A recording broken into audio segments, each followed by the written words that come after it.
প্রিয় বন্ধুরা, আশা করি ভালো আছেন।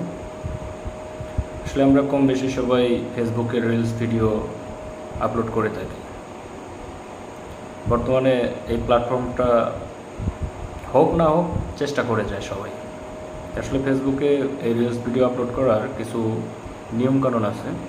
সেটা হচ্ছে ফার্স্ট ওয়ানে যে আপনি দেখেন, আমার প্রোফাইলে ক্লিক করে দেখাচ্ছি। প্রোফাইলে ঢুকবেন, এখানে আপনার টাইমলাইন থেকে যে ভিডিওগুলো আছে এখানে সি ইনসাইড নামে একটা অপশন আছে। এই সি ইনসাইডে ক্লিক করবেন। করার পরে দেখবেন যে আপনার পারফরমেন্স বা র্যাঙ্কিং নামে একটা অপশন আছে। র্যাঙ্কিংয়ের পাশেই আপনার সি অল, এই সি অলে ক্লিক করলে দেখবেন যে 8টা ক্রাইটেরিয়া আছে। ভিডিওগুলো মূলত এই 8টা ক্রাইটেরিয়া ফিল আপ করেই আপনাকে আপলোড করতে হবে, তাহলে কেবলমাত্র ভাইরাল হওয়ার চান্স থাকবে। তো আশা করি সবাই বুঝতে পারছেন। ধন্যবাদ, ভালো থাকবেন।